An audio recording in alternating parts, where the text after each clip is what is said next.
فاستقم كما أمرت ومن تاب معك ولا تطغوا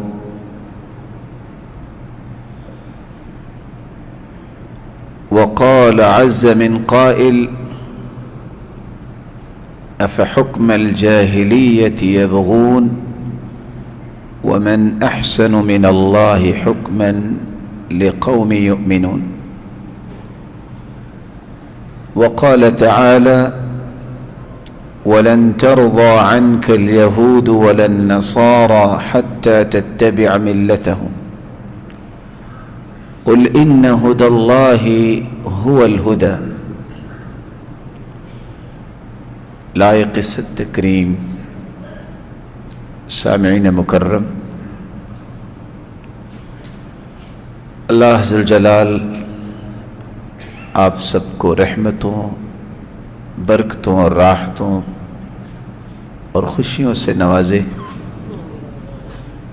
اور سب کی عبادات کو شرف قبولیت سے نوازے۔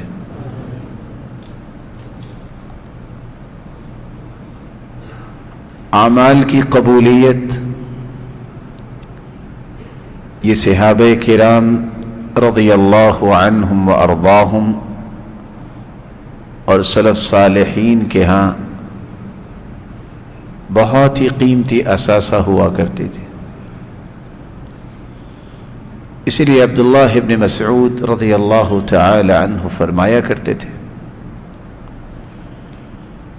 لأن أكون أعلم أن الله تقبل مني عملا أحب إلي من أن يكون لي ملء الأرض ذهبا۔ اگر مجھے پتہ چل جائے کہ میرا عمل قبول ہو گیا ہے تو اگر جتنی زمین ہے یہ ساری کی ساری سونے سے بھر جائے اور اتنا سونا مجھے مل جائے تو اتنی خوشی مجھے نہیں ہوگی جتنی میرے عمل کی قبولیت کی مجھے خوشی ہوگی۔ اور فضالہ بن عبید وہ تو یہ کہا کرتے تھے لأن أعلم أن الله تقبل مني مثقال ذرة من خردل أحب إلي من الدنيا وما فيها۔ جو کچھ دنیا کے اندر موجود ہے اگر وہ سارے کا سارا مال و متاع مجھے مل جائے تو مجھے اتنی خوشی نہیں ہوگی، اس سے زیادہ محبوب یہ ہے کہ میرا رب میرے معمولی سے عمل کو قبول کر لے۔ اور عبداللہ ابن مسعود رضی اللہ تعالی عنہ اسی لیے کہا کرتے تھے لو علمت بأن الله تقبل مني ركعتين لاتكلت لأن الله يقول إنما يتقبل الله من المتقين۔ اگر میری 2 رکعتیں بھی اللہ عز و جلال قبول فرما لیں اور مجھے پتہ چل جائے تو میں ان 2 رکعتوں پہ اتنا خوش ہوں گا کہ اس پہ بھروسہ کر بیٹھوں گا۔ اور کس لیے یہ خوشی ہوگی اور کس لیے یہ سرور میری زندگی میں آئے گا کہ اللہ عز و جلال نے ایک سٹیٹمنٹ قرآن مجید میں اتار دی ہے انما يتقبل اللہ من المتقین۔ اللہ تعالیٰ اصل میں اعمال قبول کرتے ہی ان کے ہیں جن کو اللہ نے متقین کا لقب عطا کر دیا ہوتا ہے. تقوی جن کی خصوصیت بن جاتی ہے اللہ تعالیٰ ان کے اعمال کو قبول کرتے ہیں. اس لیے رب تعالیٰ سے دعا ہے کہ اللہ ذو الجلال ہماری یہ معمولی عبادتوں کو اپنی شان کے مطابق بڑا بھی کر دے اور ان کو شرف قبولیت سے بھی نواز دے. لیکن یہ یاد رہنا چاہیے جو عبادتیں ہم کر چکے یا اللہ کی توفیق سے آئندہ کریں گے، کوئی بھی عبادت اس وقت تک قبول نہیں ہوتی جب تک اس کے اندر دو چیزیں نہ ہوں. اخلاص النیہ، جب تک نیت خالص نہ ہو، رب کی رضا مقصود نہ ہو، اللہ کی خوشنودی کے لیے کام نہ کیا ہو، اس وقت تک قبول نہیں ہوتا. اس لیے آپ صلی اللہ علیہ وسلم نے امت کو یہ سبق دیا تھا، انما الاعمال کالوعاء، اعمال یہ برتن نما ہے. فَإِذَا طَابَ أَسْفَلُهُ طَابَ أَعْلَاهُ، برتن اگر صاف ستھرا ہوتا ہے تو اس میں جو بھی چیز ڈالیں گے وہ صاف ستھری ہوگی. وَإِذَا فَسُدَ أَسْفَلُهُ فَسُدَ أَعْلَاهُ، اگر برتن صاف ستھرا نہیں ہے تو آپ جتنا بھی اس میں اچھی چیز ڈالیں گے، صاف ستھری ڈالیں گے، وہ صاف ستھری نہیں رہے گی. اس لیے تو سلف صالحین کو سب سے زیادہ فکر رہتی تھی کہ اللہ ہمارے اس عمل کو خالص اپنی رضا کے لیے کر لے. اور انسان کو ہر وقت اس بات کی فکر رہنی چاہیے، دعا کرنی چاہیے کہ رب تعالی ہمیں ریاکاری سے بچائے اور شہرت سے بچائے، صرف اپنی رضا کے لیے کام کرنے کی توفیق دے. اور یہ ایک راز ہے، آپ کا تھوڑا سا عمل بھی اگر اخلاص کے ساتھ ہے اتنا بابرکت بن جائے گا کہ آپ اگر سال ہر سال کوئی کام کرتے ہیں لیکن اگر اللہ نہ کرے اس میں اللہ کی رضا نہیں، وہ سب کا سب رائگاں میں جائے گا اور آپ کی زندگی میں اور آخرت میں آپ کے لیے وبال جان بھی بن جائے. دوسری شرط یہ ہے وہ عمل قبول ہوتا ہے جس میں رسول اللہ صلی اللہ علیہ وسلم کی سنت کے مطابق کیا جائے. اللہ تعالیٰ نے قیامت کے دن دو ہی باتیں پوچھنی ہیں. ماذا اجبتم المرسلین، پہلا سوال یہ ہوگا کہ آپ نے آخر عبادت کی ہے تو کس کی عبادت کی ہے؟ اللہ کی عبادت کی ہے. طریقہ کس کا اختیار کیا؟ جو عبادت رسول اللہ صلی اللہ علیہ وسلم کے طریقے کے مطابق ہوگی وہ عبادت تو شرف قبولیت سے نوازی جائے گی، لیکن جو سنت کے مطابق نہیں ہوگی اس کا حجم جتنا بھی بڑا ہو اللہ کے یہاں اس کی کوئی قدر و قیمت نہیں. اس لیے تو حسن بصری رحمۃ اللہ علیہ فرمایا کرتے تھے لا يقبل القول الا بالعمل، کوئی بھی دعویٰ انسان کا عمل کے بغیر ثابت نہیں ہوتا. ولا يقبل القول والعمل الا بالنیہ، اور کوئی بھی قول اور عمل جب تک نیت نہیں اس وقت تک ان کی کوئی قیمت نہیں ہے.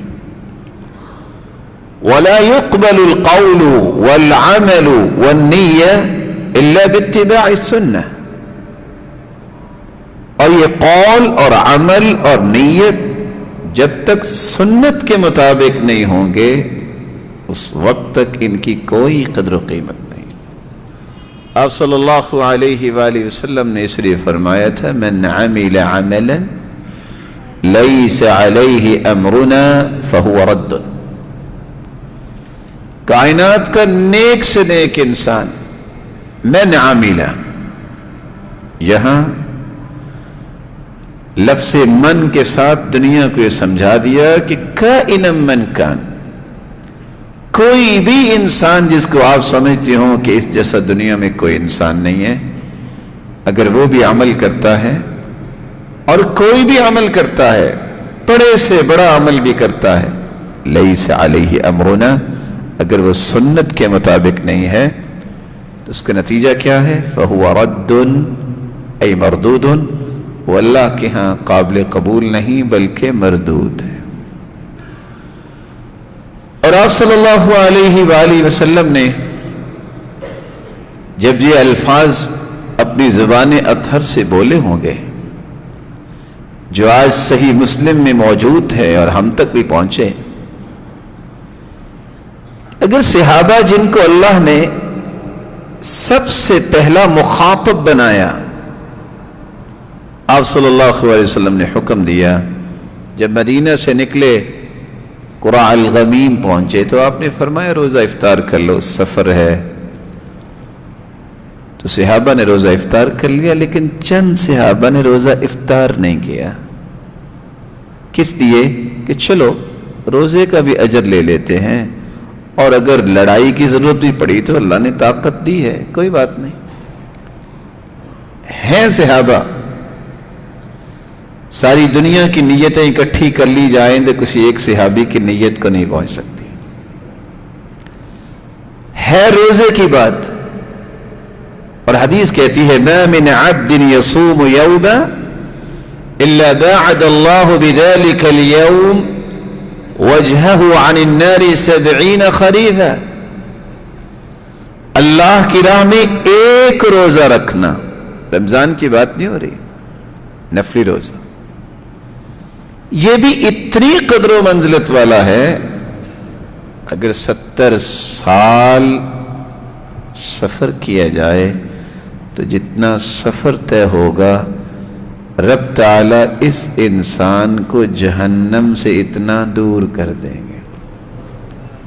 صحیح بخاری اور صحیح مسلم کی روایت ہمیں ایک سبق دے رہی ہے کہ یہ اگر نفلی روزہ اللہ کی راہ میں نکلتے وقت رکھتا ہے تو اس کا اتنا اجر ہے، تو اللہ فرضی روزوں کا اجر کتنا دیں گے؟ الصوم لی وانا اجزی بہ، روزہ میرے بندے نے میرے لیے رکھا ہے، اس کا بدلہ بھی میں ہی دوں گا. اللہ کتنا دیں گے اس کے حسابات اللہ تعالیٰ نے بتائے نہیں ہیں، اللہ اپنی شان کے مطابق دیں گے، وہ وہی جانتا ہے.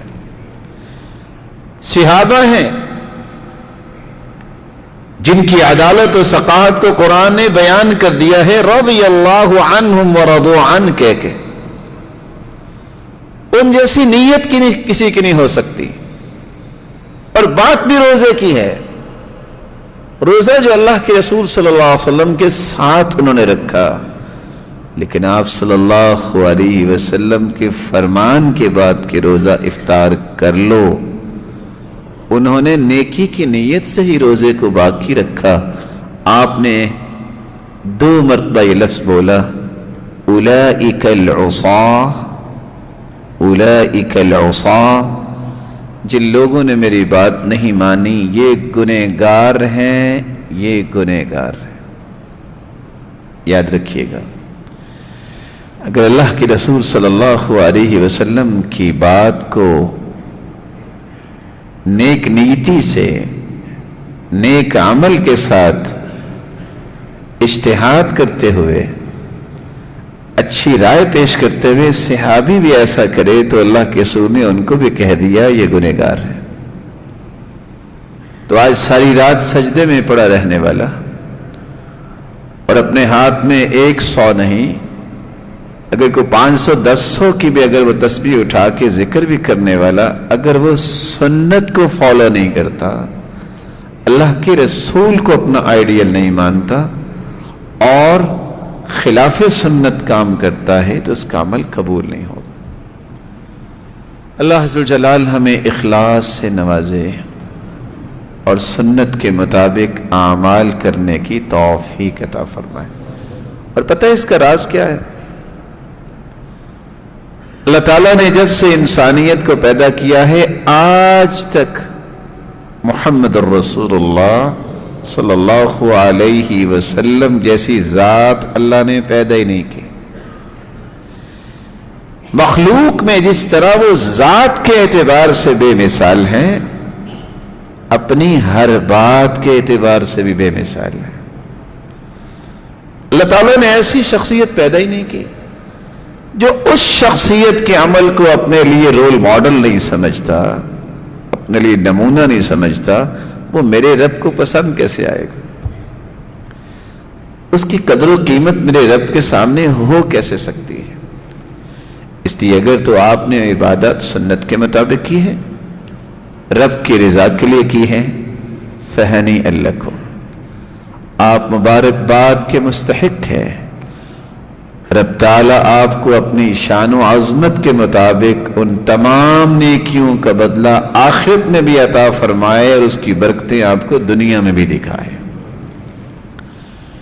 لیکن اگر کہیں بھول ہو گئی تو میں یہاں اس کا حل بھی پیش کر دوں.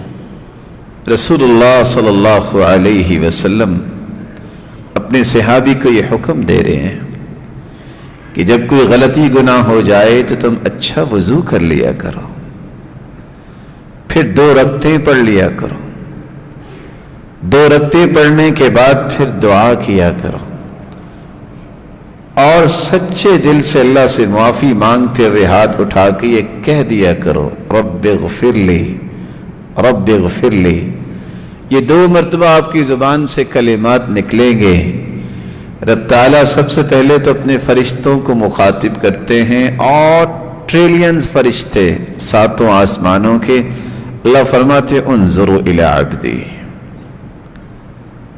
پوری نوری مخلوق کو اللہ ذوالجلال متوجہ کر کے آپ کی طرف، کیونکہ آپ اللہ کے سامنے سچی توبہ کرنے آئے ہیں، فرماتے انظروا الی عبدی، اس میرے بندے کو دیکھیے. علم عبدی ان له ربا یغفر الذنوب، آج میرے اس بندے کو اندازہ ہو گیا ہے کہ اس کا کوئی رب ہے جو معاف کرنے والا ہے.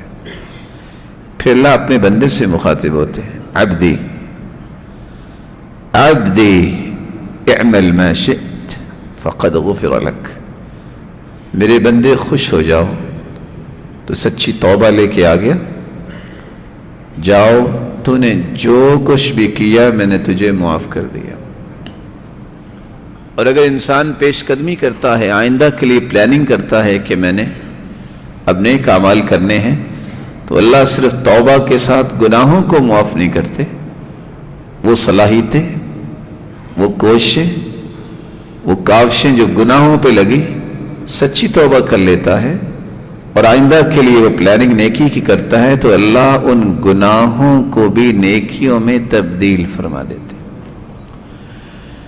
إِلَّا مَن تَابَ وَآمَنَ وَعَمِلَ عَمَلًا صَالِحًا فَأُولَٰئِكَ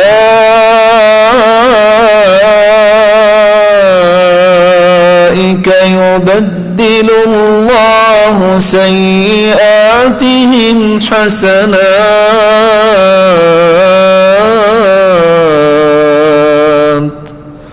وَكَانَ اللَّهُ غَفُورًا رَحِيمًا. جو لوگ توبہ کر لیتے ہیں وَعَمِلَ صَالِحًا، پھر عمل صالح شروع کر لیتے ہیں، اللہ ذوالجلال کا وعدہ ہے کہ ان کے گناہوں کو بھی اللہ نیکیوں میں تبدیل کر دیتے. ضرور اپنے کمی کوتاہی پہ 2 رکعتیں پڑھیے گا، رب کے سامنے ہاتھ اٹھائیے گا، اور میرے رب کی رحمت اتنی ہے کہ میری اور آپ کی سوچ وہاں تک سفر نہیں کر سکتی. ان ربکم حیی کریم یستحیی من عبدہ اذا رفع یدیہ الیہ ان یردہما صفرا خائبتین. گناہ بندہ ہی کرتا ہے، غلطی اور کوتاہی کا شکار یہی ہوتا ہے معصیت کا ارتکاب یہی کرتا ہے، جب یہ ہاتھ اٹھا لیتا ہے نا اللہ کے سامنے، تو پھر میرے رب کو حیا آتی ہے کہ میرے بندے نے ہاتھ آئے ہیں، اب اس کے ہاتھوں کو خالی میں کیسے واپس لوٹاؤں۔ شاید کہ اس حدیث کا یہ معنی ہے کہ ہمیں اللہ سے مانگنا چاہیے اور کبھی بھی اللہ کی رحمت سے مایوس نہیں ہونا چاہیے۔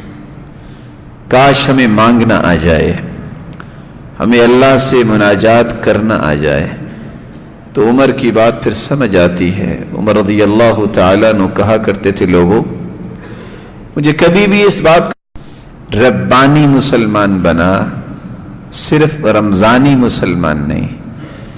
جو رمضان المبارک کا رب ہے وہ شوال اور ذی القعدہ کا بھی رب ہے۔ جو رمضان میں دعائیں سنتا ہے وہ تو سارا سال ہی سنتا ہے۔ جو عمل آپ نے رمضان میں شروع کیا ہے، خیر الامور ادومها وان قل، بہترین عمل وہ ہے جو استقامت اور ثابت قدمی کے ساتھ، دوام کے ساتھ، ہمیشگی کے ساتھ انسان کرتا ہے، خواہ وہ تھوڑا ہو۔ یہ استقامت کیا ہے جس کی تلاش مجھے اور آپ کو کرنی چاہیے، اور خصوصاً رمضان المبارک کے بعد میری اور آپ کی یہ ضرورت ہے کہ ہم کثرت سے اس بات کی دعا کریں کہ اللہ استقامت عطا فرما، ثابت قدمی عطا فرما۔ استقامت کی تعریف کرتے ہوئے علماء یہ لکھتے ہیں، التمسک بامر اللہ سبحانہ وتعالی قولا وفعلا، قولی اور فعلی اعتبار سے اللہ کے ہر حکم کی تعمیل کرنا، وسلوک الصراط المستقیم بفعل الطاعات ظاہرا وباطنا وترک المنہیات، صراط مستقیم پہ اپنے آپ کو گامزن رکھنا، قائم رکھنا، ظاہری اور باطنی نیکیوں کے ساتھ اور ہر قسم کی برائیوں سے اجتناب کرنے کے ساتھ۔ یہ صلاحیت اگر کسی کو مل جائے کہ اس نے آئندہ سے اپنا ایک راستہ بنا لیا ہے جس کو صراط مستقیم کہتے ہیں، وہ اللہ اور اس کے رسول کے فرامین کے مطابق کی زندگی گزارے گا، اس سے بڑا کوئی انسان خوش نصیب نہیں ہے۔ شاید کہ اسی لیے ہی امام ابن تیمیہ رحمۃ اللہ علیہ نے فرمایا تھا، اعظم الکرامہ لزوم الاستقامہ، دنیا میں سب سے بڑا صاحب کرامت اگر آپ نے دیکھنا ہے تو وہ شخص ہوگا جس کو اللہ نے استقامت کی نعمت سے نواز دیا ہے۔ اللہ عز و جلال یہ استقامت اور ثابت قدمی ہم سب کو نصیب فرمائے۔ لیکن علامت کیا ہے کہ کیسے مجھے پتا چلے گا کہ میں مستقیم ہو گیا ہوں، میری نیکیاں بھی قبول ہو گئی ہیں، اب میں صحیح راستے پہ چل نکلا ہوں؟ اس کے لیے چند نشانیوں کا، چند علامات کا ہمیں خیال کرنا ہوگا۔ رسول اکرم صلی اللہ علیہ وآلہ وسلم کے پاس ایک صحابی آئے اور انہوں نے آ کے سوال کیا، یا رسول اللہ صلی اللہ علیہ وسلم، مجھے ایک ایسا عمل بتائیے کہ آپ کے بعد مجھے پھر کسی اور سے پوچھنے کی حاجت نہ رہے اور میں اس عمل پہ چلتے چلتے کامیابی اور کامرانی تک پہنچ جاؤں۔ آپ صلی اللہ علیہ وسلم نے فرمایا، بہت چھوٹا سوال ہے، قل آمنت باللہ ثم استقم، اللہ عز و جلال پر ایمان لانے کا یہ اقرار کرو، کہہ دو کہ میں اللہ پر ایمان لایا، اور پھر اس پہ قائم ہو جاؤ، ڈٹ جاؤ۔ یہ عمل اتنا مبارک ہے، یہ عمل اتنا عظیم ہے، اس لیے صحابہ کہا کرتے تھے، کننا نتعلم الایمان قبل ان نتعلم القرآن، ہم قرآن سے پہلے ایمان سیکھتے تھے۔ قرآن سے تو ایمان بڑھتا ہے، ایمانیات آج کمزور ہوگی، اس لیے ایک وقت ہوتا ہے کہ انسان نیکی کر رہا ہوتا ہے، ٹھیک دوسرے دن آپ نے دیکھا ہوگا، اللہ نہ کرے ایسا یہاں جدہ میں بھی ہو، عید کے دن آپ نے ظہر کی نماز پہ دیکھا ہوگا، اور بعض لوگوں نے تو اعلان لگانے کی کوشش بھی کی کہ انشاءاللہ شوال اور آئندہ رمضان تک اس مسجد میں نمازیں ہوں گی، لیکن کسی نے یہ پوسٹر لگایا نہیں، اور آپ نے ظہر کی نماز پہ دیکھ لیا ہوگا کہ کتنے لوگوں نے نماز پڑھی۔ ٹھیک ہے، عید ہے، عید کی خوشی ہے، اگر میرے پیارے بھائی میں اس 5 فٹ میں اسلام کا نفاذ نہیں کر سکتا تو میں آپ سب کو اسلام پہ نہیں چلا سکتا۔ اللہ کی توفیق کے بات ہے جسے میرے کنٹرول میں ہے، میں جب چاہتا ہوں سو جاتا ہوں، جب چاہتا ہوں میں کھاتا ہوں، جب مجھے ضرورت ہوتی ہے میں جاتا ہوں کہیں۔ اگر میں اس کے اندر بھی اسلام کو نافذ نہیں کر سکتا اور 1 مہینہ ایک ریفریشر کورس کرنے کے بعد بھی میرے دل کی دھڑکنوں میں اگر اللہ کی یاد پیدا نہیں ہوئی کہ میں ظہر کی نماز جو ہے وہ جماعت کے ساتھ پڑھ لوں، اللہ نہ کرے کوئی سفر میں ہو، کوئی بیمار نہ ہو، تو پھر میں نے کیا کیا؟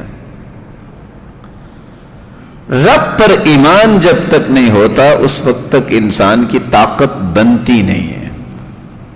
آپ ذرا سوچیے نا، آج ٹیکنالوجی کا دور ہے، صحابہ کے پاس ٹی وی تھا، موبائل تو ہوگا، شاید وہ الارم لگا لیتے ہوں گے، ٹائم پیس بھی اس وقت کوئی بناتا ہی ہوگا شاید، کیسے وہ نماز کے لیے اٹھتے؟ آج 1 سے 10 قسم کی اپلیکیشنز اور ٹولز موجود ہیں، لیکن گمراہی پھیلانے کے لیے، دین کے لیے استعمال کرنا یہ خوش نصیبوں کا کام ہے۔ رات بری نہیں ہے، رات میں جہاں چور چوری کرتے ہیں وہاں اللہ کے پیارے تہجد بھی تو پڑھتے ہیں نا۔ یہ موبائل برا نہیں ہے، اس کا استعمال برا ہے۔ اگر آپ اس کو اللہ کے دین کے لیے مسخر کر لیں تو یہ اللہ تعالیٰ نے عقل دی ہے، اللہ تعالیٰ نے آپ کے لیے آسانیاں کی ہیں، یہ اللہ تعالیٰ کا انعام ہے کہ آپ اس کو، وہ حدیث آپ نے تلاش کرنی ہو تو آپ کو 2 سے 4 گھنٹے لگیں گے کتابوں میں، آپ 1 منٹ لگاتے ہیں حدیث تلاش کر لیتے ہیں۔ آپ اگر چاہیں بھی تو اٹلی میں جانے کی تو آپ کا ویزا نہیں لگے گا، آپ یہاں بیٹھے اٹلی میں درس دے سکتے ہیں۔ آپ نہیں جا پائے، اپنے ملک میں ہیں اور آپ کے کوئی ریلیٹیوز جو ہیں وہ آگے ہیں حج کرنے، آپ وہاں بیٹھے ان کو حج کا طریقہ بتا سکتے ہیں، اور منٹ کے بعد آپ ان کو جو ہے وہ توجیہ دے سکتے ہیں کہ اب آپ کو یہ کرنا ہے، آپ کو یہ کرنا ہے۔ ایک شخص نہیں پڑھا ہوا 10 ایسے فوائد آپ لے سکتے ہیں، لیکن لیتا وہ ہے جس کو اللہ توفیق سے نوازتے ہیں، جس سے رات بھی استعمال صحیح وہ کرتے ہیں جن کو اللہ نے چن لیا ہوتا ہے، وگرنہ رات تو آج رہ گئی ہے چلنے پھرنے اور ضائع کرنے کے لیے۔ ویسے بھی علماء ماشاءاللہ بیٹھے ہیں تو وہ حدیث میں آتا ہے نا کہ رات تلاش کرو لیلۃ القدر کی، التمسوها فی العشر الاواخر۔ اب پچھلے دن ایک بحث شروع ہو گئی کہ حکم تو یہ ہے کہ آخری عشرے میں تلاش کرو، پھر فرمایا التمسوها، اس لیلۃ القدر کو تلاش کرو تاک راتوں میں، فی الوتر۔ اس وقت تو لوگ رات کو سوتے تھے تو رات کی قربانی دینا مقصود تھی، تو کیا اس حدیث، سوال تھا ایک، کیا اس حدیث کا معنی آج بھی یہی سمجھا جائے گا قربانی دینے سے کچھ ملے گا نا؟ اب تو پھر اس کا معنی پھر یہ کرنے والے کرنا چاہتے ہیں کہ جو صبح کے وقت بیٹھ کے قرآن پڑھتا ہے لیلۃ القدر اس کو ملے گی، کیونکہ ان کی رات تو آج دن بن گیا ہے۔ اور حالت بھی یہ ہے، امام ابن القیم رحمت اللہ علیہ فرمایا کرتے تھے 3 آیتیں جو سمجھ لیتا ہے نا، 3 آیتیں، زندگی میں بیمار نہیں ہوتا۔ کسی نے کہہ دیا کہ آپ اتنی بڑی بات ایسے ہی کہہ رہے ہیں، وہ کون سی 3 آیتیں؟ کہا کرتے تھے کلو واشربوا ولا تسرفوا، قرآن کہتا ہے کھاؤ اور پیو اور اسراف نہ کرو، مناسب کھانا کھاؤ، مناسب پانی پیو۔ بس بھائیوں کو شاید بھول ہو جاتی ہے کہ کہیں پیاس نہ لگ جائے، تو صبح سحری کے وقت اتنا پانی پی لیتے ہیں. میرے بھائی آپ اتنا کو پئیں کہ آپ بیمار نہ ہوں. اسراف نہیں ہونا چاہیے. وَجَعَلْنَا مِنَ الْمَاءِ كُلَّ شَيْءٍ حَيٍّ، ہر چیز اللہ نے پانی سے پیدا کی ہے. پانی سے کبھی دور بھی نہ ہوئیے. ضرورت نہیں بھی تو آپ رمضان کے علاوہ آپ بار بار پانی استعمال کریں. آپ کے جسم کے تمام نظام جو ہیں وہ تر و تازہ رہیں. اور تیسری آیت وَجَعَلْنَا اللَّيْلَ لِبَاسًا وَجَعَلْنَا النَّهَارَ مَعَاشًا، جو رات کو سوتا ہے اور دن کو جاگتا ہے یہ کبھی بیمار نہیں ہوگا، نظام کے مطابق زندگی گزار رہا ہے. تو استقامت کی سب سے پہلی نشانی جو اللہ کے رسول نے بیان کی ہے اللہ پر ایمان. دوسری نشانی اگر رمضان کے بعد میرے اور آپ کے اندر پیدا ہوگی ہے تو ہمیں خوش ہونا چاہیے. آپ صلی اللہ علیہ وسلم نے فرمایا لا يستقیم ایمان عبد حتى يستقیم قلبه ولا يستقیم قلبه حتى يستقیم لسانه. اور آپ صلی اللہ علیہ وسلم لم تذنبوا، اگر تم کوئی بھی گناہ نہ کرو تو تمہارے گنہگار ہونے کے لیے اتنا ہی کافی ہے کہ تم یہ سمجھ بیٹھو کہ میرے جیسا کوئی ہے ہی نہیں ہے. دوسری نشانی کثرت النطق بما لا یعنی. جاہل انسان کی علامت یہ ہے کہ وہ اپنی زبان کو چلاتا ہے جس کا کوئی فائدہ نہیں. اور اسلام نے پیرامیٹر کیا دیا ہے من حسن جاہلیت کی نشانیاں ہیں، یہ جہالت کی نشانی ہے. تیسری نشانی مجھے اور آپ کو یہ چیک کرنی چاہیے کہ کیا یہ ہمارے اندر آ چکی ہے. رسول اکرم صلی اللہ علیہ وآلہ وسلم نے صحابہ کے سامنے بیٹھے تھے. آپ نے ایک سیدھی لائن لگائی، کچھ خط آپ نے ثم خط عن یمینہ وعن شمالہ خطوطا، کچھ لائنیں دائیں بائیں لگائیں، اور آپ نے فرمایا وَأَنَّ هَذَا صِرَاطِ مُسْتَقِيمًا فَاتَّبِعُوا. یہ آیت کی تلاوت کی. صراط مستقیم یہ ہے دائیں بائیں جتنے راستے ہیں یہ شیطانی راستے ہیں. اگر تو رمضان کے بعد آپ کی یہ سوچ بن گئی ہے کوئی بھی بات کرے گا جب تک وہ قرآن و سنت کے مطابق نہیں ہے میں اسے قبول نہیں کروں گا، تو خوش ہو جائیے، آپ تو اللہ کے پیارے بن گئے. اس لیے تو عبداللہ ابن مسعود رضی اللہ تعالیٰ عنہ فرمایا کرتے تھے اذا جاءک بالحق فاقبلہ، جب کوئی آپ کے پاس حق لے کے آئے تو قبول کرو. وَإِن كَانَ بَعِيدًا بَغِيضًا، وہ آپ کا دشمن ہی کیوں نہ ہو، آپ سے دور رہنے والا ہی کیوں نہ ہو. وَإِذَا جَاءَكَ بِالْبَاطِلِ فَارْدُدْهُ، جب تمہارے پاس کوئی باطل لے کے آئے اس کو رد کر دو. وَإِن كَانَ حَبِيبًا قَرِيبًا، وہ آپ کا اپنا قریبی بھی ہو، آپ کا اپنا پیارا بھی ہو، باطل کو قبول نہ کرو. رسول اکرم صلی اللہ علیہ وآلہ وسلم نے ایک چوتھا کام ہی بتایا جو استقامت کی نشانی ہے، اور یہ تو آج کل اتنا آسان ہے اور شاید کہ گرمیوں میں اس کی ضرورت بھی رہتی ہے. استقیموا، استقیموا، استقامت اختیار کرو. وَنِعِمَّ إِنِ اسْتَقَمْتُمْ، اور کتنا ہی اچھا ہو کہ آپ صراط مستقیم پہ ثابت قدمی اختیار کرو. ساتھ اللہ کے رسول صلی اللہ علیہ وسلم نے اس کے دو کام بتا دیے. خیر اعمالکم الصلاۃ، استقامت اختیار کرنا چاہتے ہو نماز کی پابندی کرو. وَلَن يُحَافِظَ عَلَى الْوُضُوءِ إِلَّا مُؤْمِنٌ، ہر وقت باوضو رہتا ہی وہ ہے جو سچا مومن ہوتا ہے. آپ نے حدیث سنی ہے کہ اللہ کے رسول صلی اللہ علیہ وسلم جنت میں گئے تھے اور آپ فرماتے ہیں دخلت الجنہ فسمعت خشفة بین یدی، میں جنت میں گیا اور کسی کے چلنے کی آہٹ مجھے سنائی دی. میں نے سوال کیا یہ کون ہے؟ تو جواب ملا ھذا بلال یمشی امامک، یہ بلال ہے جو آپ کے آگے آگے چل رہا ہے. بلال تو زمین پہ چل رہے تھے. واپس آئے, پوچھا بلال ایو عمل ارجع عندک, سب سے زیادہ امید والا عمل کون سا کرتے ہو بلال؟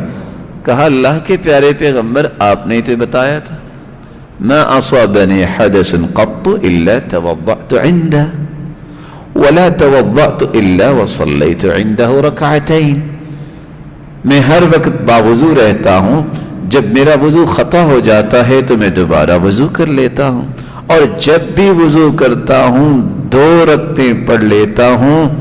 یہ اتنا مبارک عمل ہے کہ بلال یہ کالے رنگ کا غلام چلتا زمین پہ ہے, لیکن اس کے قدموں کی آہٹ جنت میں سنائی دیتی. اور میں آپ سے ادباً گزارش کروں گا, اب تھوڑا سا تجربہ کر کے دیکھیے, اپنے آپ کو باوضو رکھنے کی کوشش کیجیے. آپ کو اتنی قلبی راحت ملے گی, آپ کو اتنا قلبی سرور ملے گا کہ آپ کہیں گے کاش یہ مجھے پہلے پتا چلتا, میں بھولا ہی رہا. آپ باوضو ہو کے بھی سویا کریں. رسول اکرم صلی اللہ علیہ وسلم کا فرمان آپ نے سنا ہوا ہے, ما من عبد يبيت على ذكر طاهرا إلا بات معه في شعاره ملك لا ينقلب ساعة من الليل إلا قال اللهم اغفر لعبدك فإنه بات طاهرا. گرمی کا موسم ہے, باوضو ہو کے, سردی بھی ہو تو آج کل تو سردی کیا ہے, آپ جب گھر میں داخل ہوتے ہیں تو ہاٹ اینڈ کولڈ 2 سسٹم اللہ نے دیے, اب تو مسئلہ ہی کوئی نہیں. باوضو ہو کے جو سوتا ہے, ذکر کر کے سوتا ہے, ادھر وہ چارپائی پہ بیٹھتا ہے, ادھر رب تعالیٰ کے حکم سے ایک نورانی فرشتہ آ جاتا ہے جو باہر روڈ پہ نہیں کھڑا ہوتا, اس کے صحن میں نہیں, بالکونی میں نہیں, اس کے بیڈ روم کے دروازے پہ نہیں, اس کے بستر میں رات گزارتا ہے. کیا کرنے آیا ہے؟ لا ينقلب ساعة من الليل, رات کی کوئی گھڑی ایسی نہیں گزرتی الا قال, انسان سویا ہوا ہے اور یہ ساری رات دعائیں کرتا ہے, اللہم اغفر لعبدک فإنہ بات طاہرا, اللہ یہ تیرا بندہ پاکیزہ بن کے سویا ہے, تو اسے معاف کر دے. جس کے لیے فرشتے دعائیں کریں اس سے بڑا بھی کوئی خوش نصیب ہو سکتا ہے. اپنے آپ کو باوضو رکھیں, یہ انسان کی استقامت کی نشانی ہے. رسول اللہ صلی اللہ علیہ وآلہ وسلم نے اس لیے صحابہ کرام کو یہ چیزیں سمجھائیں کہ ان کو اختیار کر کے اپنی زندگی کا سفر آسانی سے مکمل کر لیں. یاد رکھنا 2 سے 4 لمحے ہوتے انسان دنیا سے چلا جاتا ہے. اگر آپ وضو کی حالت میں ہوں گے, اگر اللہ کے پاس چلے گئے تو آپ کی موت کتنی اچھی ہوگی. اس لیے اپنے آپ کو قلبی طور پر بھی پاک رکھے, نیت خالص رکھے, فکری اور نظریاتی طور پر بھی پاک رکھے. کبھی شرک اور بدعت کا خیال اپنے دل میں پیدا نہ کرے, سوچ میں پیدا نہ کرے. جسم کو بھی پاک رکھے. یہ وہ انسان ہے جس کے لیے فرشتے دعائیں کرتے ہیں. اللہ عز و جلال ہم سب کو ان نشانیوں کو اختیار کرنے کی توفیق عطا فرمائے. تیسری بات جو میں آپ کی خدمت میں پیش کرنا چاہتا ہوں, آپ نے عمل کی قبولیت اور استقامت کی چند باتیں سنی. یہ بات مجھے اور آپ کو سمجھنی چاہیے کہ آخر اتنے مبارک موسم کے بعد استقامت ملتی کیوں نہیں ہے؟ پھر وہاں واپس انسان کیوں آ جاتا ہے انہی برائیوں پہ, انہی افکار پہ, انہی بیماریوں کی طرف پلٹ کے کیوں آتا ہے؟ اس کی وجہ کیا ہے؟ اس کا راز کیا ہے؟ وہ میں راز آپ کے سامنے رکھنا چاہتا ہوں. اصل میں اللہ عز و جلال نے اسلام کی نعمت جب عطا کی صحابہ کرام کو, تو انہوں نے یکسر جاہلیت کا دور دفن کر دیا. جاہلیت کے آثار یہ انسان کو اسلام پہ قائم نہیں رہنے دیتے. یہ جاہلیت صرف نام نہیں ہے، اس کی کچھ علامات ہیں. یہ لوگوں کے اندر رچی بسی وہ عادات ہیں جس کے بارے میں علماء لکھتے ہیں کہ جاہلیت جس کے 3 معنی ہیں. خلو النفس من العلم، وہ لوگ نیکی کے بعد استقامت پہ قائم نہیں رہ سکتے جو جاہل ہوتے ہیں. نکلے رمضان سے آگے ان کی رہنمائی کرنے والا کوئی نہیں ہے، دوبارہ برے دوستوں کے پاس بیٹھے، وہی باتیں، وہی گپیں، وہی افکار، وہی نظریات، واپس آ گئے. اعتقاد الشیء علی خلاف ما هو علیہ، وہ لوگ بھی کبھی مستقیم نہیں ہوتے جن کے اعتقادات میں ٹیڑھ پن ہوتا ہے، وہ ہر چیز کو الٹا ہی سمجھتے ہیں. قرآن ایک بات کہہ رہا ہے، حدیث ایک بات کہہ رہی ہے، وہ کہتے نہیں نہیں، لو میرے دادا نے یہ کہا تھا، میرے باپ نے یہ کہا تھا. اعتقاد الشیء علی خلاف ما هو علیہ، صحیح بات تو وہ ہے جو قرآن نے پیش کی ہے، صحیح بات تو وہ ہے جو اللہ کے رسول کے فرمان میں آئی ہے. جو میں سوچ رہا ہوں، جو میرے بڑوں نے کہا، جو فلاں کے بڑوں نے کہا، وہ اس وقت تک بات صحیح نہیں ہو سکتی جب تک وہ قرآن و حدیث کے موافق نہ ہو. فعل الشیء علی خلاف ما هو حقه ان يفعل، تیسرا وہ بندہ مستقیم نہیں ہو سکتا جس کے اندر جاہلیت کا یہ اثر ہے. وہ ہر کام جو ہے جس طرح کرنا چاہیے وہ اس طرح نہیں کرتا، اپنی منمانی کرتا ہے. جو اپنے نفس کا غلام ہے، جو اپنی خواہش کا غلام ہے، جو اپنے من کو معبود بنا بیٹھا ہے، جو میں سوچوں گا وہ ہونا چاہیے، یہ بندہ کبھی سیدھے راستے پہ نہیں چل سکتا. اس لیے علماء نے جاہلیت کی تعریف میں یہ بات بھی لکھی ہے، الصفات المرذولہ، ایسی قبیح عادات، صفات جو کسی انسان کے اندر پیدا ہو جائیں، جو عادات قبل بعثت النبی صلی اللہ علیہ وسلم، اللہ کے رسول کی بعثت سے پہلے لوگوں کے اندر تھی، جب تک وہ عادات ختم نہیں ہوئی اس وقت تک اسلام کی روشنی نہیں ملی. آپ میں سے کون میرا محترم ہے جو کمپیوٹر کا علم رکھتا ہے، اس کو چلانا جانتا ہے؟ ناراض نہ ہوئیے گا، میں ویسے ہی پوچھ، اگر اس میں وائرس آ جائے تو کیا کرتے ہیں آپ؟ اس کو صاف کرتے ہیں، اس کے اندر کی پرابلم ختم کرتے ہیں. اچھا، فارمیٹ کرنا پڑتا ہے؟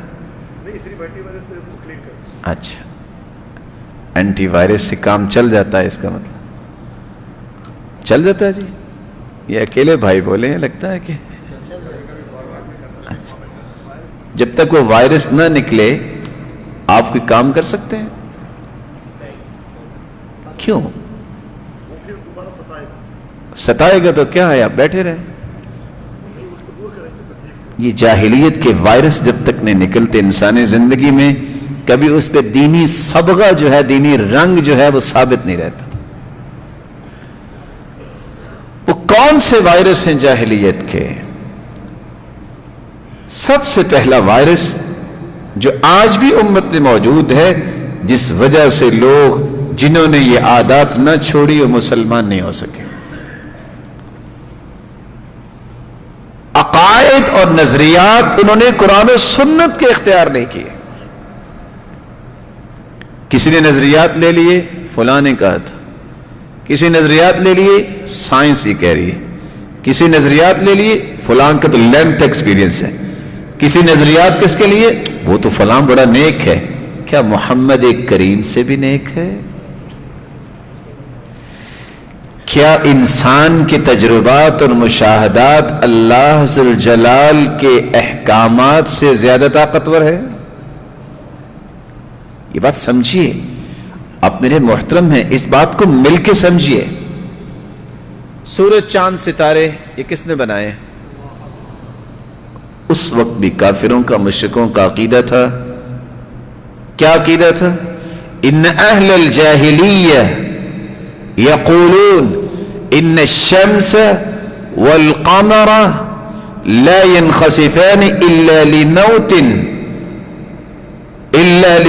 عظیم من عظماء اہل الارض. یہ چاند سورج کا گرہن جو ہے یہ اس وقت تک نہیں ہوتا جب کوئی زمین میں کوئی عظیم انسان فوت نہ ہو. یہ عقیدہ کن کا تھا؟ مشرکوں کا تھا. لیکن شریعت نے اس وقت بھی رہنمائی کیا دی؟ ان الشمس والقمر آیتان من آیات اللہ خلیقتان من خلق اللہ كما في رواية اخرى لا ينخسفان لموت احد ولا لحیاتی.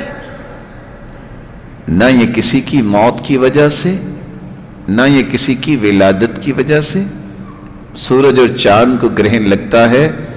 یہ تو اللہ ذوالجلال کی نشانیاں ہیں.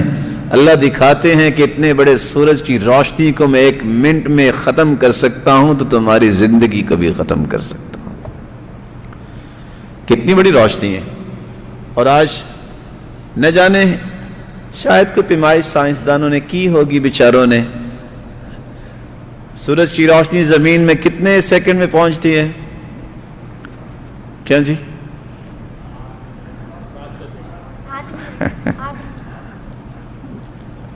یہ 8 منٹ کہہ رہے ہیں، وہ 7 سیکنڈ. اختلف العلماء علی قولین، 2 قول تو ہو گئے نا. اب میرے بھائی سمجھیے، کہتے جی اتنا دور ہے سورج اور زمین پہ اس کی روشنی کتنے سیکنڈ میں پہنچتی ہے جی؟ 7 سے 8 سیکنڈ. اچھا یہ بتائیے یہ دیکھا کس نے کہ پہنچتی ہے؟ کس نے پیمائش کی ہے؟ یہ کبھی کسی نے دیکھا؟ کبھی کسی نے سوچا؟ سورج تک گیا کون ہے؟ صرف ایک اعتماد ہے نا کہ سائنسدان نے کہا ہے تیسرے آسمان تک جا سکتا ہے سورج. فیسا غوث کہنے لگا نہیں 4تھے آسمان تک جا سکتا ہے. بھلا پوچھے، ہمارا تو جی بھی نہیں چاہتا کیسی بات کرنے سی. یہ دونوں اپنے ابا کے ساتھ گئے تھے تیسرے آسمان پہ. ان کو کیا پتا آسمان کیا ہے؟ ان کو کیا پتا کہ اللہ تعالیٰ نے یہ کتنی کچھ کائنات بنائی ہے؟ تیسرے آسمان پہ جا سکتا ہے، 4تھے پہ کیسے جا سکتا ہے؟ اللہ کے رسول فرما رہے ہیں کہ 7ویں آسمان کے اوپر اللہ کے عرش کے نیچے سجدہ ریز ہوتا ہے، اور یہ کہتے نہیں اسے تیسرے آسمان پہ جا سکتے. آپ کس کی بات مانیں گے؟ پیرامیٹرز ہمیشہ وہ دیکھتا ہے جس کے ایمان میں خلل ہوتا ہے. میں صرف ایک مثال دے کے بات کو سمجھاؤں گا. جب معراج ہوئی تھی تو صبح اٹھ کے ابو بکر صدیق رضی اللہ تعالیٰ عنہ کا بھی ایک موقف تھا اور ایک موقف ابو جہل کا تھا. ابو جہل نے آ کے پوچھا بھی ابو بکر صدیق رضی اللہ تعالیٰ عنہ سے تھا. آ کے کہتا ہے اچھا یہ بتاؤ کیا خیال ہے آپ کا؟ رات نکلے، پہاڑوں پہ چڑھے، وادیوں میں اترے اور راتوں رات بیت المقدس پہنچے، وہاں نماز پڑھوائے اور راتوں رات واپس بھی آ جائے، ہو سکتا ہے؟ تو سیدنا ابو بکر کو بھی کچھ پتا نہیں تھا. فرمایا ایسا نہیں ہو سکتا. یہ کیسے ہو سکتا ہے؟ تو سوال بہت لمبا ہے. مسکرایا کہ بات بن گئی. کہتا اچھا یہ بتاؤ کہ کوئی اگر یہ کہے کہ وہ رات کو پہلے آسمان پہ گیا، پھر دوسرے پہ، حتیٰ کہ 7ویں آسمان پہ سدرۃ المنتہا کا بھی تذکرہ ہے، اور راتوں رات واپس بھی آ جائے، ایسا ہو سکتا ہے؟ کہا ایسا کیسے ہو سکتا ہے؟ کہتی ہے اب پتہ نہیں کتنی اور تبدیلیاں آ گئی، آگے پتہ نہیں کتنی تبدیلیاں آئیں گی، تو کیا ہم اپنے ایمان کو ہمیشہ متزلزل کرتے رہیں گے؟ اور آپ صلی اللہ علیہ وسلم نے یہ فرمایا تھا اربع فی امتی من امر الجاہلیہ، میری امت میں 4 چیزیں جاہلیت کی رہیں گی، لوگ اس کو اختیار کریں گے. الفخر بالاحساب، لوگ اپنے باپ دادا پہ فخر کریں گے، میرا فلاں خاندان، میرا فلاں اور میرا فلان. والطعن فی الانساب، لوگوں کے نسب ناموں میں طعن کرنا بھی جاہلیت کا کام ہے. والاستسقاء بالنجوم،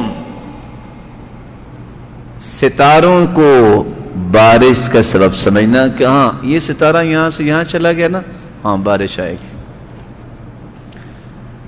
میری بات کا مثبت پہلو یہ ہے کہ اس کو قرآن و حدیث کے تناظر میں سمجھیے گا، اس کو سائنس کا رد نہ سمجھیے گا، انکار نہ سمجھیے گا۔ حدیث کہتی ہے مومن کا یہ کام ہے، وہ کہتا ہے مطرنا بفضل اللہ ورحمتہ، بارش آئی ہے تو اللہ کے فضل سے آئی ہے، اس کی رحمت سے آئی ہے۔ اور کافر کیا کہتا ہے مشرک؟ مطرنا بنوء کذا وکذا، اصل میں یہ ستارے نے یہاں سے یہاں حرکت کی ہے تو بارش آ گئی۔ فرق صرف اتنا ہے، جب تک جاہلیت کے نظریات انسان کے اندر سے نہیں نکلیں گے اس وقت تک میرے پیارے بھائی وہ سیدھے راستے پہ قائم ہو ہی نہیں سکتا۔ قرآن مجید کی ایک آیت سنیے اور صحیح بخاری کی ایک حدیث، اور دونوں کو جمع کر کے اس حقیقت تک پہنچنے کی کوشش کیجئے۔ ان اللہ عنده علم الساعة وينزل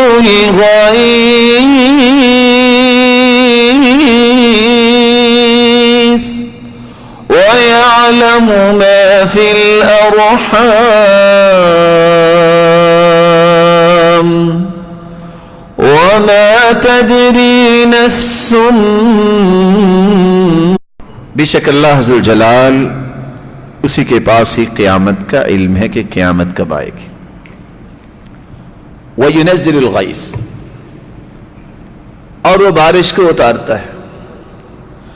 وَيَعْلَمُ مَا فِي الْأَرْحَامِ، وہ جانتا ہے کہ رحم ماں کیا ہے۔ وَمَا تَدْرِي نَفْسٌ مَاذَا تَكْسِبُ غَدًا، کوئی نہیں جانتا کہ کل کیا کمائے گا۔ وَمَا تَدْرِي نَفْسٌ بِأَيِّ أَرْضٍ تَمُوتُ، اور کوئی جان نہیں جانتی کہ اسے موت کب آئے گی۔ قرآن نے ایک سٹیٹمنٹ دے دی ہے اور حدیث کہتی ہے خامس لا يعلم، تھوڑا سا جواب دینا پسند کر، ناراض تو نہیں نا؟ مجھے یاد نہیں رہا، تھک تو نہیں گیا؟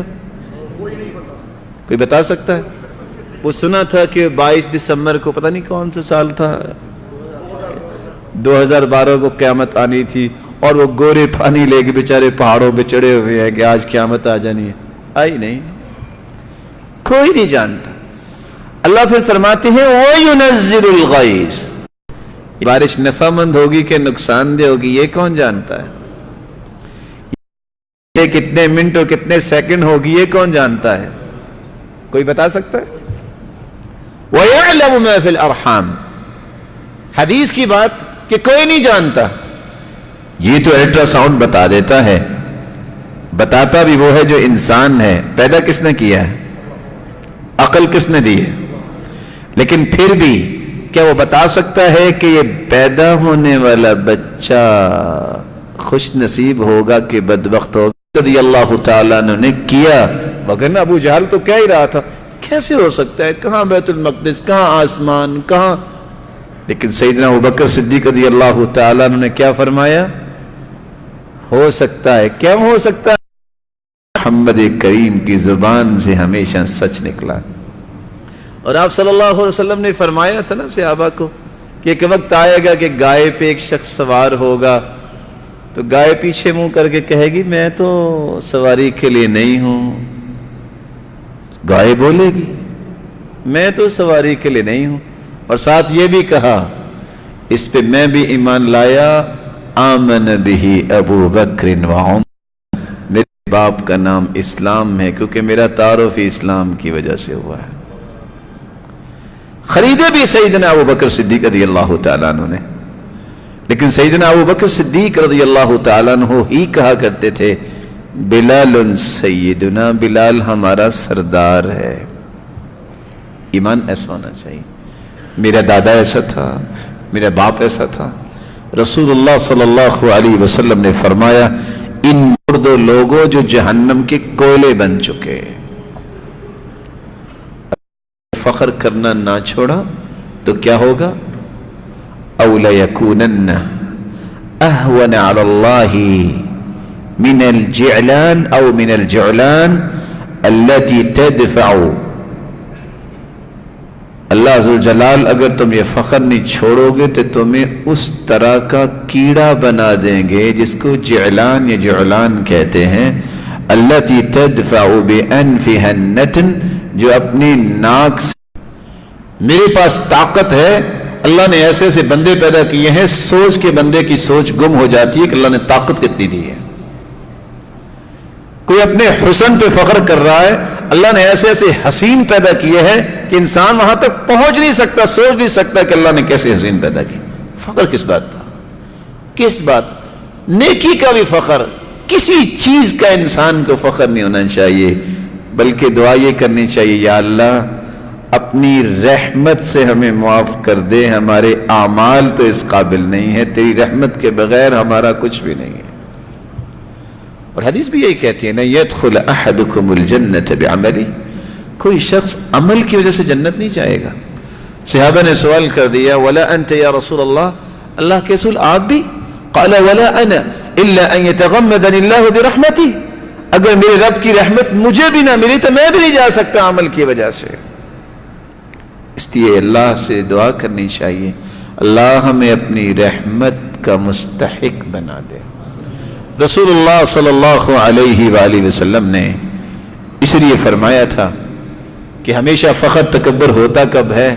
اولادیں جو ہوتی ہیں نا یہ نعمت بھی ہوتی ہیں، اور اولادیں جو ہوتی ہیں نا یہ مصیبت بھی ہوتی ہیں. آپ سوچ رہے ہوں گے کہ انہوں نے بات کیا کہہ دی، اولادیں کیسے مصیبت ہوگی؟ اللہ کے رسول نے دعا کی تھی، اللہم انی اعوذ بک من زوجۃ تشیبنی قبل المشیب، اللہ ایسی بیوی سے میں پناہ مانگتا ہوں. کون؟ محمد کریم صلی اللہ علیہ وسلم، جو مجھے بڑھاپے سے پہلے بوڑھا کر دے. ومن ولد یکون علی فتنة، اللہ میں ایسی اولاد سے بھی پناہ مانگتا ہوں جو میرے لیے باعث فتنہ بن جائے. ومن مال یکون علی وبالا، اللہ ایسا مال بھی مجھے نہیں چاہیے جو میرے لیے وبال جان ہی بن جائے. یہ حرام مال تو وبال جان ہی ہے نا. اللہ عز و جلال حرام کا ایک لقمہ بھی ہمارے قریب نہ آنے دے، اور سننے والوں کو، سنانے والوں کو زندگی کے آخری سانس تک حلال، طیب اور وافر مال عطا فرمائے، جو اس کے بعد اللہ کا شکر بجا لانے والے ہوں اور اس کو اللہ کی راہ میں خرچنے والے ہوں. تو رسول اللہ صلی اللہ علیہ وسلم نے فرمایا، ان الولد مبخلۃ مجبنۃ، اولاد ہی ہے جو انسان کو بخیل بناتی ہے. بڑا سخی انسان ہوتا ہے، پھر جب اولاد ہوتی نا کہیں ختم نہ ہو جائے تو پہلے تم خرچ کر رہے تھے، دیا تو اللہ رہتا. اور کچھ لوگ کہتے ہیں اچھا اگر اولاد زیادہ ہوگی تو کیسے پلے گی، تمہیں کس نے پالا ہے؟ یہ تو ان لوگوں کے عقائد ہیں جن کا ایمان نہیں ہوتا. مومن تو نہیں کہتا کہ بچے دو ہی اچھے، مومن تو کہتا جتنے بھی ہیں سارے ہی اچھے ہیں، بس اللہ نیک بنا دے. ہر شخص اپنا رزق لے کے آتا ہے. القی فی روعی انہ لن تموت نفس حتی تستکمل رزقها، اللہ کے پیارے پیغمبر فرماتے ہیں میرے دل میں القاء کیا گیا کہ دنیا میں جو بھی آیا ہے جب تک اپنا رزق کھا نہیں لے گا اسے کبھی موت نہیں آئے گی. اور حدیث صحیح الجامع کہ اللہ کے رسول فرماتے ہیں موت اتنی جلدی انسان کی طرف نہیں دوڑتی جتنا رزق بندے کی طرف دوڑتا ہے. وَإِنَّ رِزْقَ الْمُؤْمِنِ يُسْتَبْطَ، مومن کا رزق بسا اوقات گناہوں کی وجہ سے لیٹ تو ہوتا ہے، مومن کا رزق بند نہیں ہوتا. وَمَا مِن دَابَّةٍ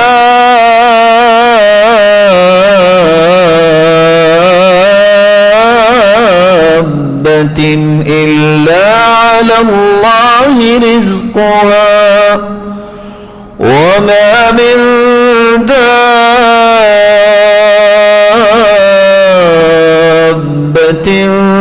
فِي الْأَرْضِ إِلَّا عَلَى اللَّهِ رِزْقُهَا وَيَعْلَمُ مُسْتَقَرَّهَا وَمُسْتَوْدَعَهَا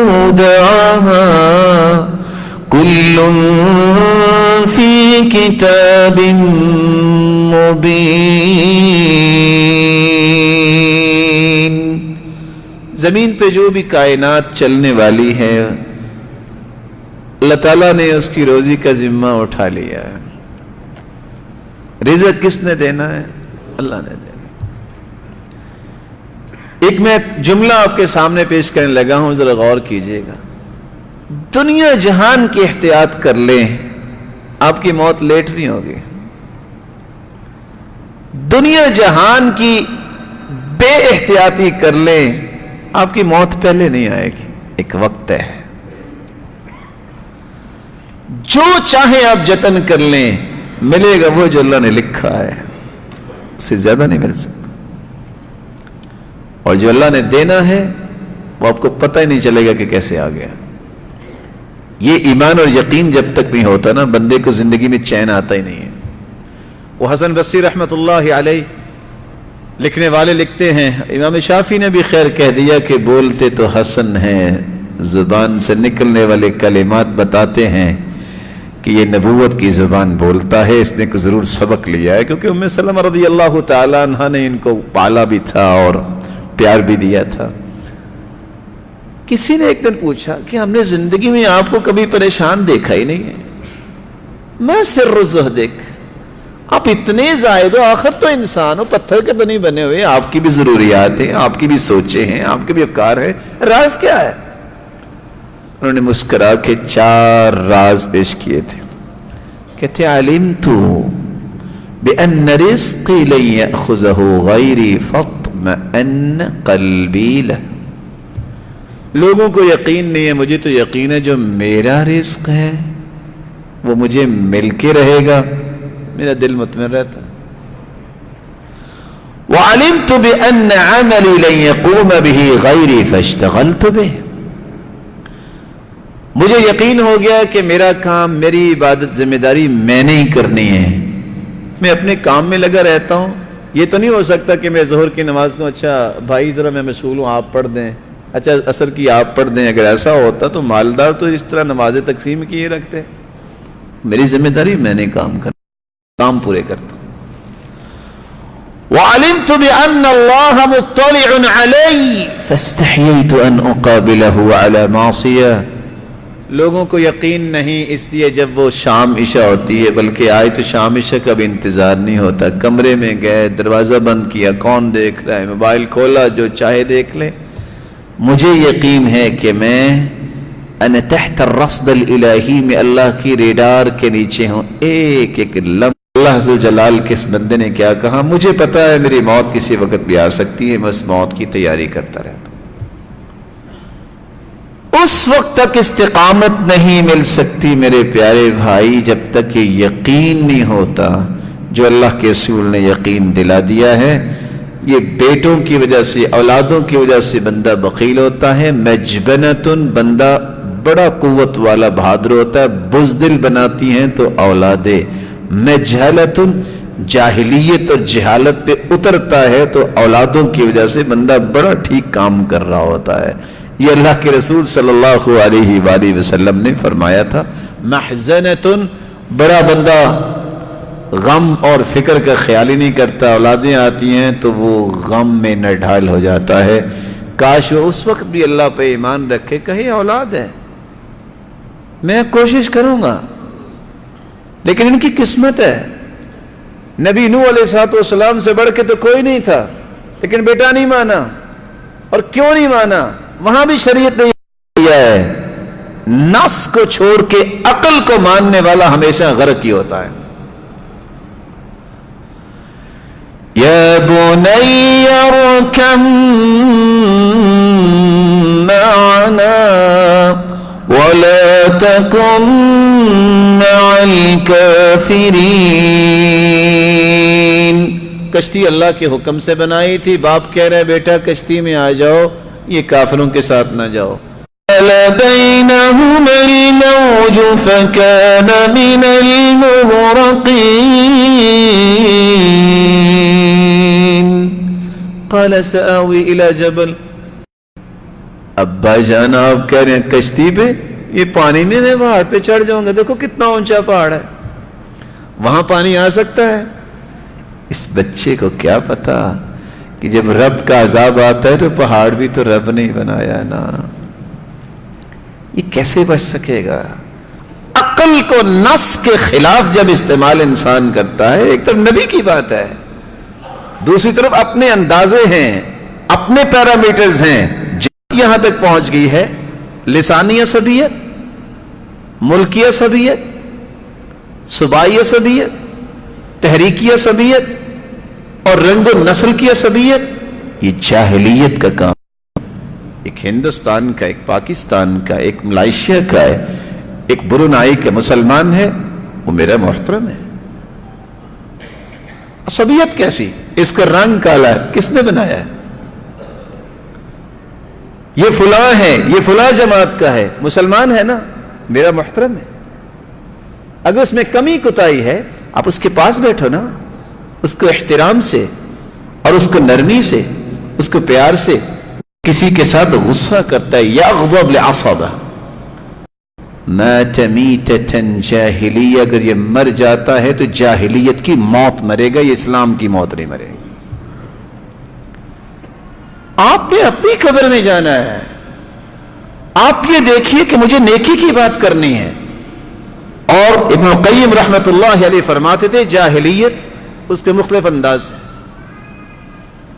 ایک وہ انداز ہے جو حدیث نے بیان کیا، انصر اخاک ظالما او مظلوما، نکلتا ہے خانہ جنگی، کوئی ایک کو برا کہہ رہا ہے، کوئی دوسرے کو برا کہہ رہا ہے، اور دونوں کو بھی ان کو پتہ نہیں کہ وہ کیسا اور وہ کیسے، اور دونوں نے ان دونوں کا حساب نہیں دینا، انہوں نے اپنا ہی حساب دینا ہے۔ اور یہاں سے پھر تکفیری سوچ پیدا ہوتی ہے، یہاں سے پھر جنگ و جدال ہوتا ہے، قومیں آج آپس میں گتھم گتا ہیں، تو کس وجہ سے؟ اس مصیبت سے، عصبیت سے۔ آپ کسی سے بھی تعلق رکھتے ہیں، آپ اس تعلق کے ساتھ دین کو مت بگاڑے، اس تعلق کی وجہ سے رب کے غضب کا سبب نہ۔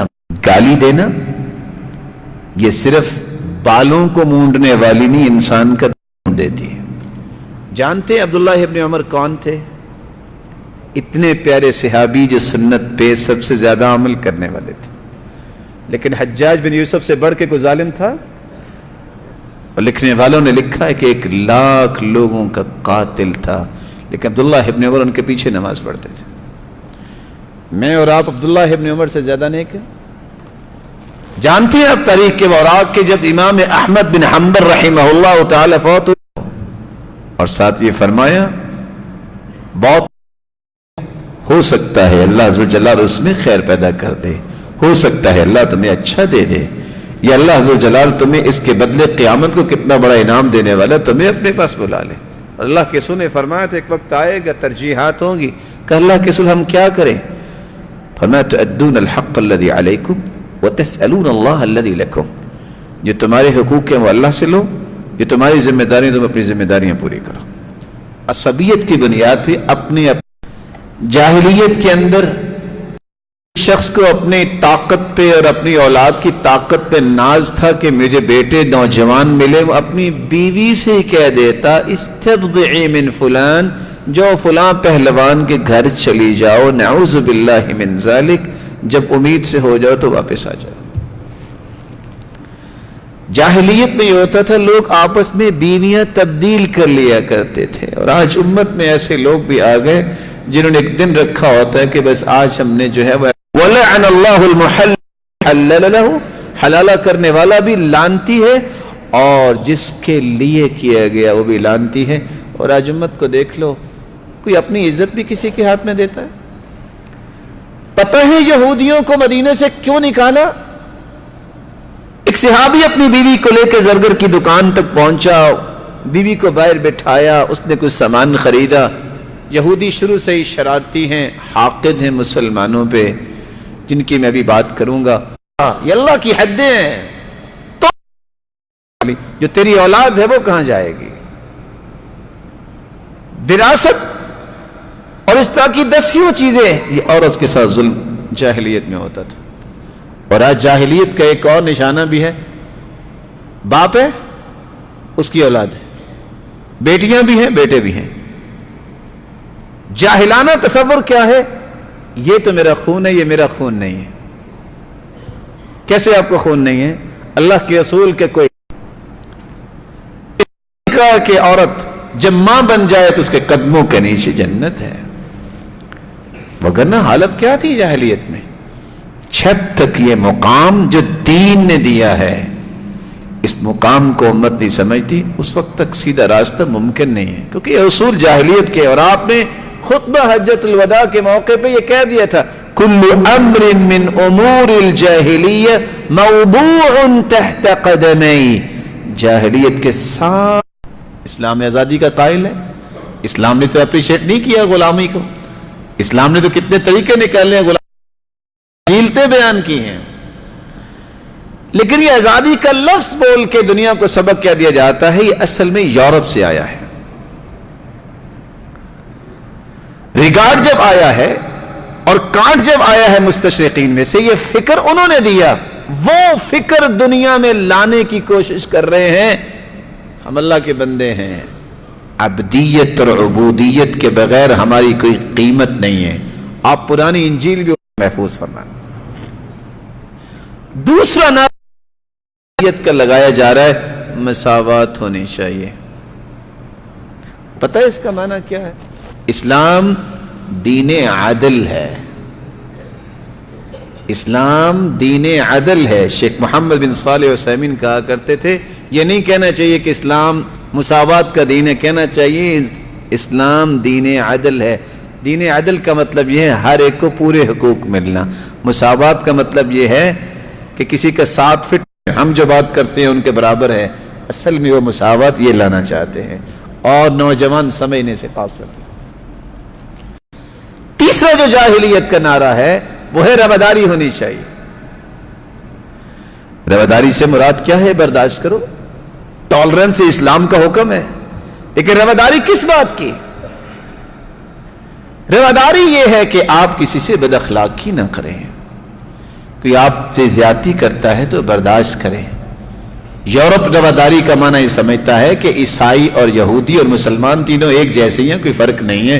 وہ بھی تورات لَتَجِدَنَّ أَشَدَّ النَّاسِ عَدَاوَةً لِلَّذِينَ آمَنُوا الْيَهُودَ وَالَّذِينَ أَشْرَكُوا. کائنات میں سب سے بڑا دشمن تمہارا یہودی ہے. یہ قرآن کہہ رہا ہے.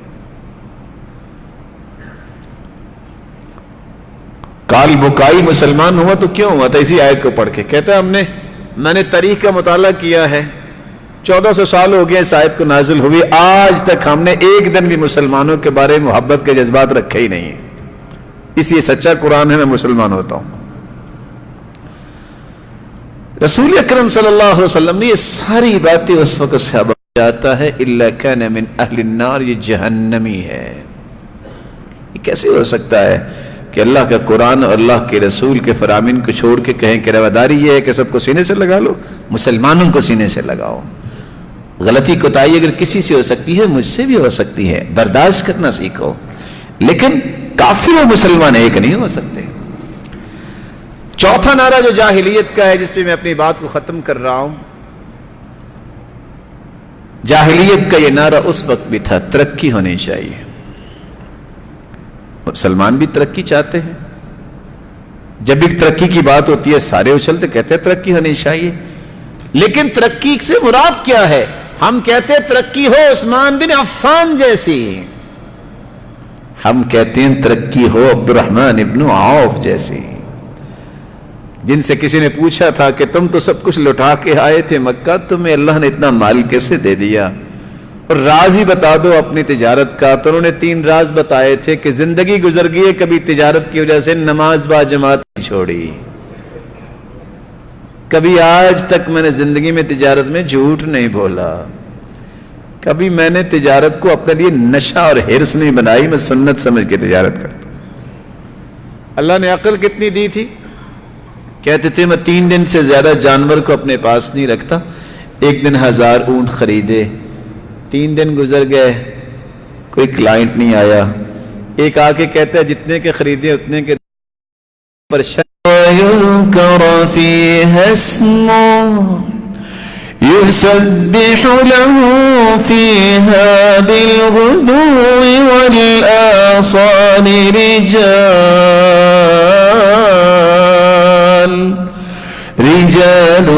لَا تُلْهِيهِمْ تِجَارَةٌ وَلَا بَيْعٌ عَنْ ذِكْرِ اللَّهِ. اللہ کے ذکر سے غافل کرتی ہیں, نہ نماز سے, نہ زکوٰۃ سے, نہ ہی آخرت کے خوف سے انہیں غافل کرتی ہیں.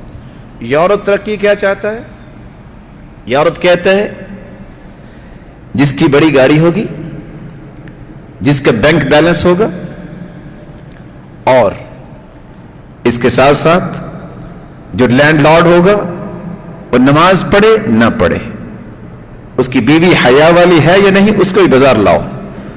اور حدیث میں آتا ہے قیامت کی نشانی ہے کہ عورت کو بازار کی زینت بنایا جائے گا. یہ یورپ کہتا ہے. نتیجہ کیا نکلتا ہے؟ بے نماز. آپ پاکستان کو دیکھ لیں, 22 کروڑ لوگوں میں کتنے مسلمان جو ہیں, 22 کروڑ جو ہیں, ان میں کتنے نمازی ہیں؟ کس وجہ سے؟ اس مال کے نشے سے. یہ ترقی نہیں ہے, تو رب سے دوری کا نام ہے. نماز نہیں ہے تو کون سی ترقی؟ اگر روزہ نہیں ہے تو کون سی ترقی؟ کسی کو پتہ نہیں میں باپ کا احترام کرنا ہے, میں نے ماں کا احترام کرنا ہے, میں رشتہ داروں سے اچھا سلوک کرنا ہے, کون سی ترقی؟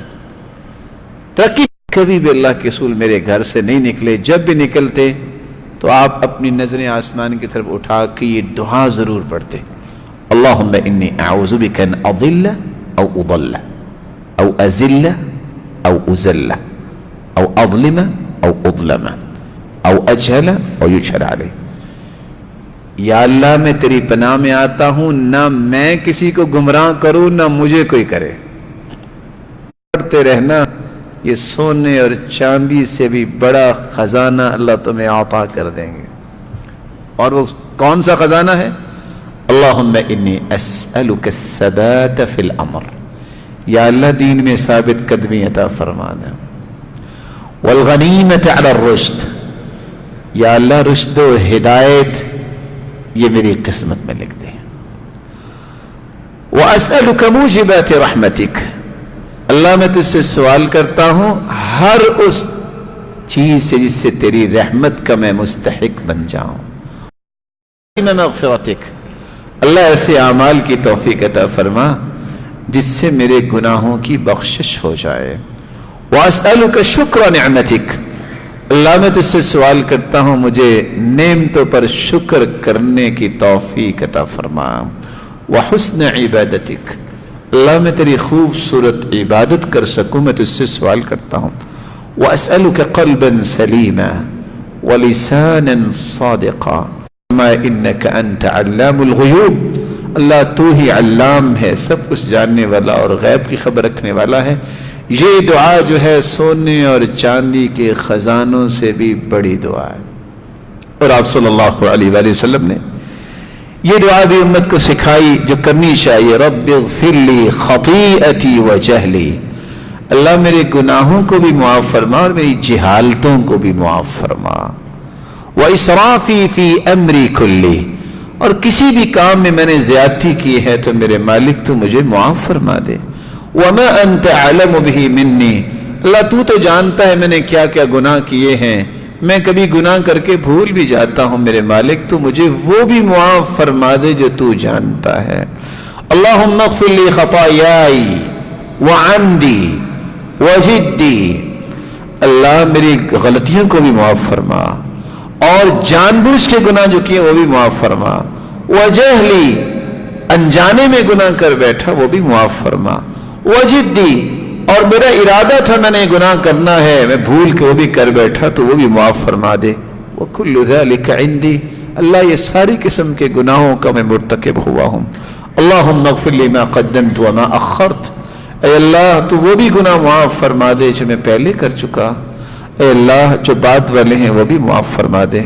وما اسررت وما اعلنت, جو میں نے خفیہ کیے جو میں نے اعلانیہ کیے, اللہ تو وہ بھی گناہ معاف فرما، تو ہی مقدم تو ہی مؤخر ہے، وانت علی کل شیء قدیر، اور تو ہی ہر چیز پر قادر ہے۔ رسول اللہ صلی اللہ علیہ وآلہ وسلم نے 24 گھنٹے جنت کی ایک بشارت دی ہے، اگر وہ دعا پڑھ لے، شرط یہ ہے کہ وہ اللہ عز و جلال کے احکامات کی پابندی، توحید والا ہے، نماز پڑھنے والا ہے، یہ دعا کر لے 24 گھنٹوں میں کسی وقت بھی فوت ہوگا وہ جنتی ہے۔ اور وہ کون سا ذکر اور دعا ہے؟ آپ نے فرمایا جو صبح کے وقت یہ پڑھ لیتا ہے، اللہم انت ربی لا الہ الا انت خلقتنی وانا عبدک وانا علی عہدک ووعدک ما استطعت اعوذ بک من شر ما صنعت ابوء لک بنعمتک علی وابوء بذنبی فاغفر لی۔ باتوں کو شرف قبولیت سے نواز دے، کمی کوتاہی رہ گئی ہے تو مولا تو معاف فرما دے، توفیق تو نے ہی دینی ہے اللہ، آئندہ سے توفیق نصیب فرما۔ الہ العالمین کسی کی اولاد ہے تو ان کی اولاد کو نیک بنا، دست و بازو بنا، آنکھوں کی ٹھنڈک بنا اور صدقہ جاریہ بنا۔ بے اولاد ہیں تو ان کو نیک اور صالح اولاد نصیب فرما، ان کی جھولیوں کو بارونق بنا۔ اے اللہ جو جسمانی، روحانی یا نفسیاتی بیمار ہیں، مولا کریم ان کی بیماریوں کو صحت و عافیت میں تبدیل فرما۔ الہ العالمین جس طرح تیرے گھر میں جمع ہیں، قیامت کے دن جنت الفردوس میں اپنے محبوب کے ساتھ جمع فرما اور اپنے دیدار کا مستحق بنا۔ اس بلد الامین کو اللہ اپنی رحمت سے نواز، ہر شریروں کی شرارت سے اور حاقدین کے حقد اور حسد سے محفوظ فرما۔ یہاں کے امن اور استقرار اور توحید کو اللہ قائم و دائم رکھ۔ الہ العالمین یہ روشن چہرے جہاں جہاں سے بھی آئے ہیں اللہ، ان کے ملکوں میں بھی اپنی رحمت کا خصوصی نزول فرما، امن و امان کا گہوارہ بنا، اور اللہ تو اپنی رحمت سے یہ سارے معاملات کو بہتر فرما۔ الہ العالمین ان چند کلمات کو سننے اور سنانے والوں دونوں کی قبول فرما، اور جن بھائیوں نے یہ اہتمام کیا ہے اے اللہ ان کے لیے اس عمل کو توشہ آخرت بنا اور شرف قبولیت سے نواز۔ وآخر دعوانا الحمدللہ۔